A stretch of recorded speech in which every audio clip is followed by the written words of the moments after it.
आज ईमानदार लोगों की कमी है। ऐसे में कोई ईमानदार दिखाई देता है तो बड़ी हैरत और खुशी होती है। ऐसी एक ईमानदारी के वाक़े में एक ऑटो ड्राइवर सैयद जाकिर ने 10 तोले सोने के जेवरात का बैग लंगर हाउस पुलिस स्टेशन के हवाले किया। तफसीलात के मुजिब हाशिम नगर के रहने वाले मिर्ज़ा सुल्तान बेग अपनी अहलिया के साथ हाशिम नगर से टोली चौकी जा रहे थे। रास्ते में उनका बैग गिर गया जिसमें 10 तोले सोने के जेवरात थे।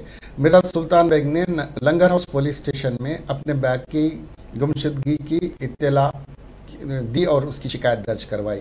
थोड़ी देर बाद सैयद जाकिर नामी ऑटो ड्राइवर जो मुरादनगर के रहने वाले हैं, वो मेहदीपट्टनम से रेती बोली जा रहे थे। उन्हें वो बैग मिला। उन्होंने उसे खोला तो उसमें सोने के जेवरात के साथ एक आईडी कार्ड और फर्नीचर की एक रसीद मिली। उस पर एक फ़ोन नंबर लिखा हुआ था।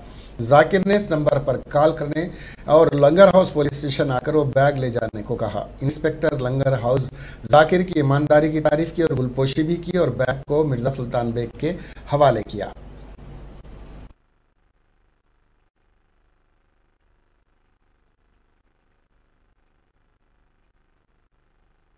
अस्सलाम वालेकुम। मेरा नाम सैयद जाकिर है। मैं ऑटो चलाता हूँ, ऑटो ड्राइवर हूँ। मैं जो है कल 3:30 बजे के टाइम पे लक्ष्मी नगर से रेती बोली जा रहा था।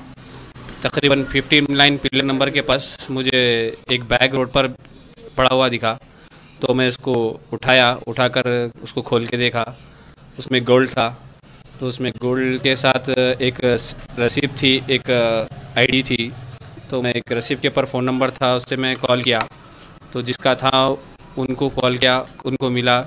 और जिसका गोल्ड था वो लंगोरस पीएस में जाकर वो कंप्लेन कर चुके थे।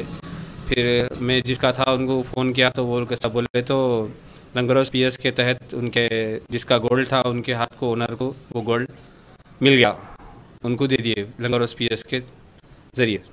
तो आप चाहे तो लेके भी जा सकते थे। नहीं, मैं चाहा तो लेके जा सकता था, मगर खौफ खुदा है, ईमान का हक़ खाने का है अपने को, आखिरत